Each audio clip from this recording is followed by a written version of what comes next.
On va appeler M. Moussa Sissoko.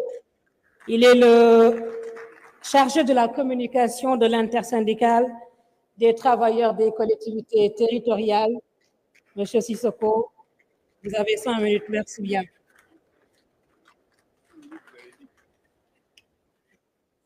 Merci beaucoup. Monsieur le Premier ministre, Monsieur les membres du gouvernement, Monsieur les représentants du patronat, Mesdames, Mesdemoiselles et Messieurs, à vos titres, rangs, grades respectifs. Je voulais, au nom de l'intersyndicale des travailleurs des collectivités territoriales, me réjouir de cette rencontre d'aujourd'hui et la magnifier. La première question que je voulais personnellement me poser, et la poser à nos autorités, est-ce qu'aujourd'hui, au Sénégal, nous avons le droit de laisser ce pays s'embraser? Ma réponse est non. Mais pour y parvenir, il faut impérativement qu'on soit ancré dans les vertus du dialogue. C'est dans le dialogue et les échanges qu'on peut développer notre pays. Et nous y croyons formellement, nous croyons aux vertus du dialogue. Les collectivités territoriales du Sénégal sont en perpétuel mouvement de grève depuis pratiquement plus de 3 années pour réclamer un droit légitime qu'on refusait systématiquement de leur octroyer. Mais aujourd'hui, l'espoir est permis parce que nous avons eu la chance de rencontrer le ministère de tutelle, je veux le nommer, M.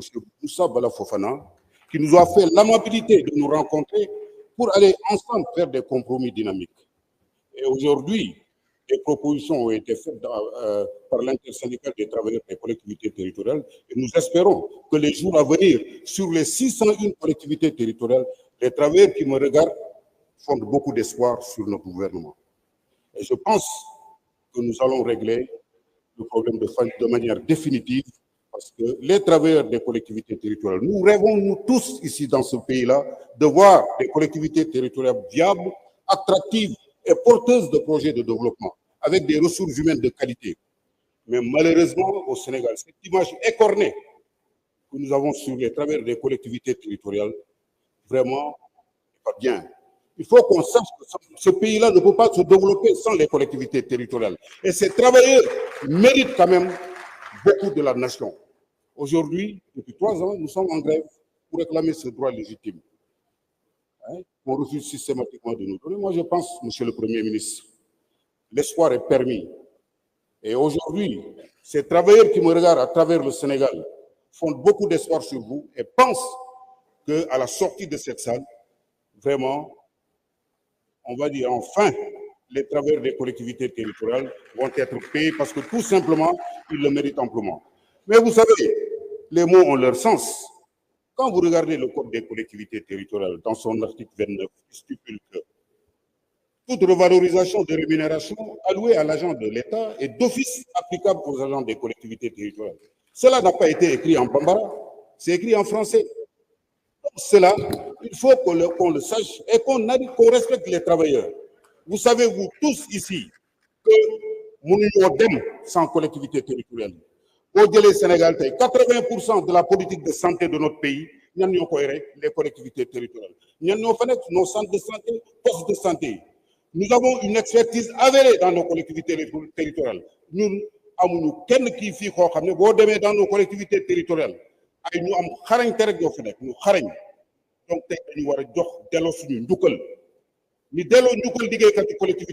nous avons la gestion de proximité. Nous avons cimetières, mais nous Sénégal nous travailler collectivité territoriale. Vraiment, nous l'avons réglé, monsieur le Premier ministre. Nous avons une collectivité territoriale. Nous avons développé une collectivité territoriale viable. Parce que nous sommes syndicalistes, parce que moi, c'est un peu galvaudé. Nous sommes partenaires. Nous avons fait des propositions à l'État. Nous avons un pourcentage plus de 15-20% alloués aux collectivités territoriales pour leur permettre d'aller de se développer.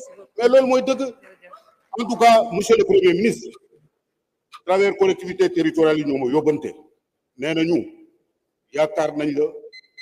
tey xam nañ ne balaa ñuy gën a sal bi di nga fi joxe tey lu leer nee leen xale yi seen sant.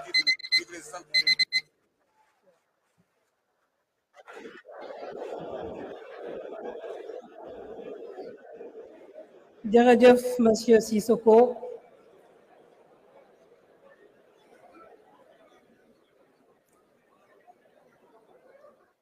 Merci beaucoup, Monsieur Sissoko. Mesdames, Messieurs, nous allons à présent passer la parole aux centrales syndicales et nous allons suivre les centrales dans un premier temps, les donc plus représentatives. Et je rappelle que vous avez toujours 5 minutes par prise de parole. Et Monsieur Eliman Diouf va ouvrir donc les échanges. Monsieur Eliman Diouf de CSA, vous avez la parole pour les prises de parole. 5 minutes, c'est pour pouvoir permettre à tout un chacun de prendre la parole. Merci bien.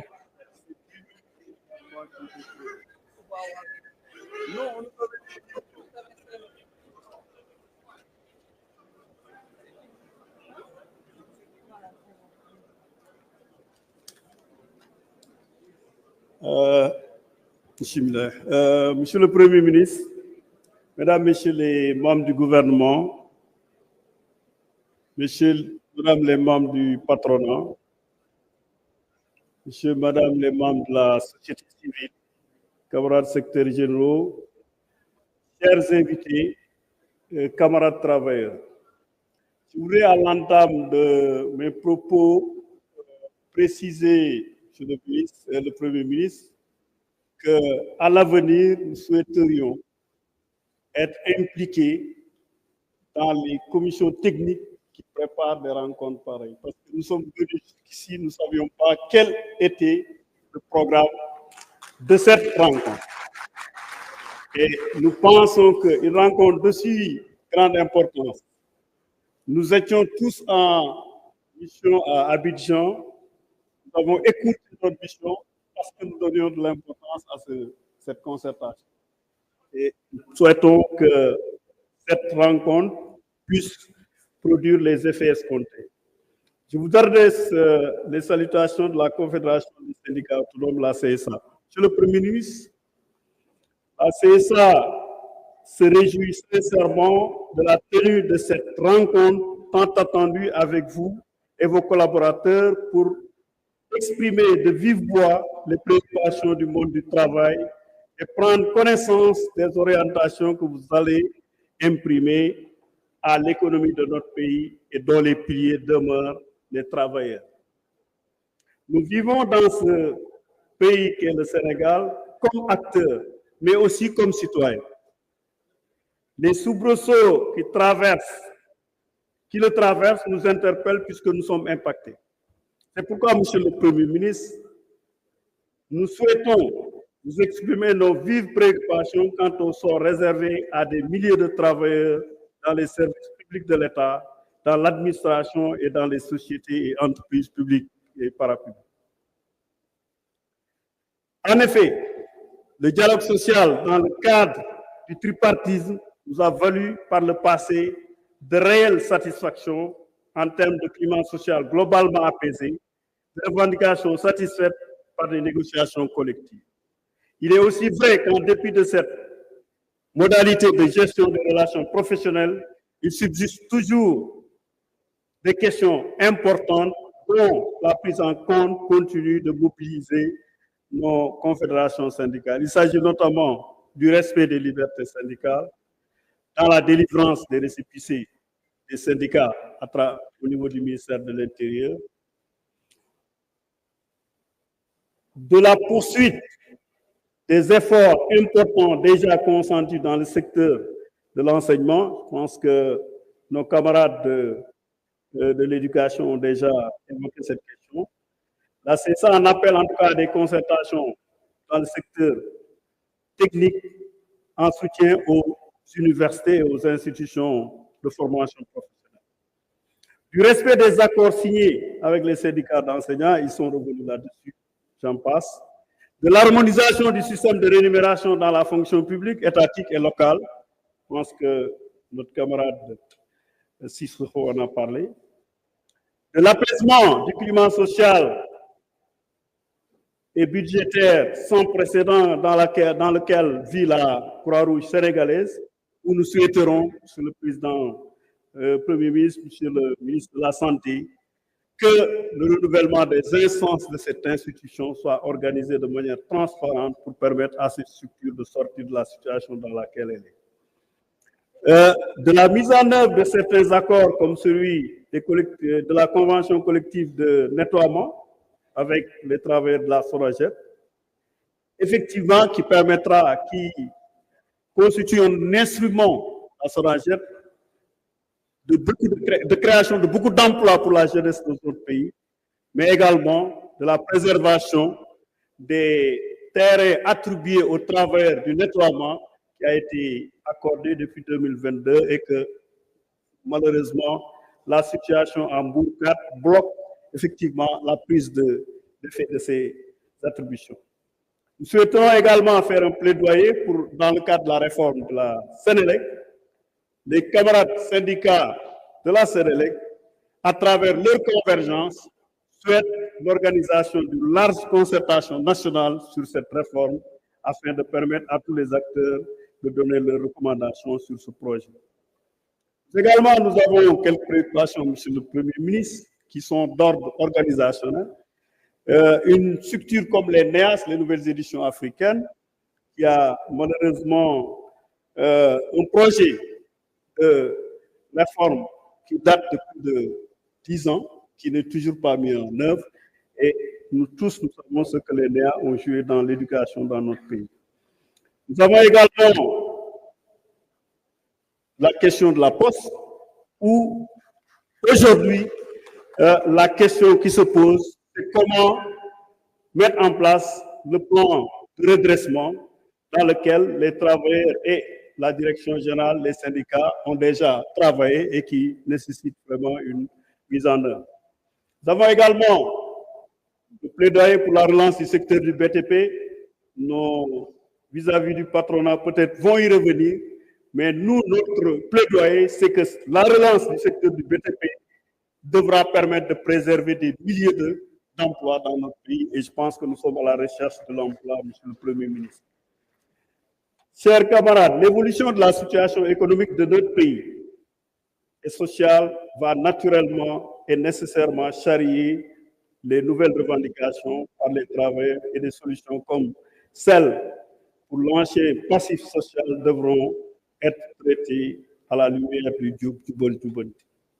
Cependant, aujourd'hui, plus qu'hier, le contexte de nos finances, que M. le ministre des Finances vient de décrire, va devoir traverser notre pays et impose l'impératif permanent d'un dialogue tripartite, sincère et responsable. L'enjeu étant de faire que l'économie des conflits sociaux qui aggraverait dans son ensemble la situation dans laquelle notre économie se trouve. Au demeurant, la CSA a toujours donné un impératif de créer les bases solides qui permettent de trouver un consensus fort afin que des solutions soient trouvées par rapport à ces dialogues. Restons, au-delà de l'ensemble de ces préoccupations, restons ouverts à des rencontres aujourd'hui qui permettront aux concertations tripartites à venir devront déterminer toutes les conditions socio-économiques, politiques qui permettront de gérer au mieux et de dépasser la grave situation de crise financière dans laquelle nous sommes. De l'avis de la CSA, ces conditions sont les suivantes. L'ouverture de négociations tripartites sur la plateforme revendicative des centrales syndicales sénégalaises. La réintégration des travailleurs abusivement licenciés dans les services étatiques comme dans le secteur parapublic et privé, sans respect de la réglementation en vigueur. Il s'agit notamment de beaucoup de travailleurs dans plusieurs ministères, comme celui du Mines, comme au port autonome de Dakar, et il semble même dans l'enceinte où nous sommes, il y a quelques travailleurs qui ont été injustement licenciés.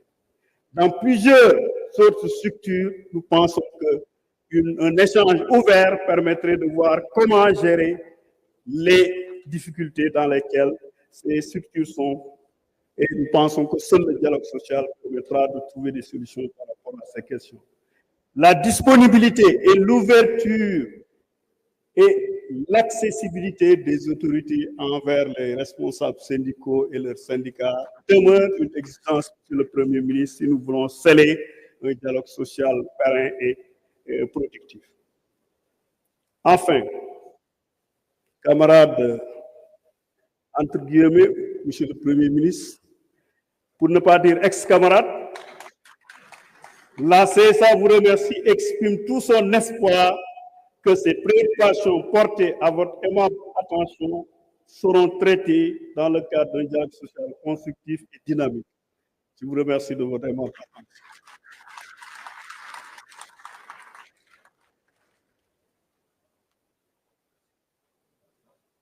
Merci beaucoup, Monsieur Eliman Diouf de CSA.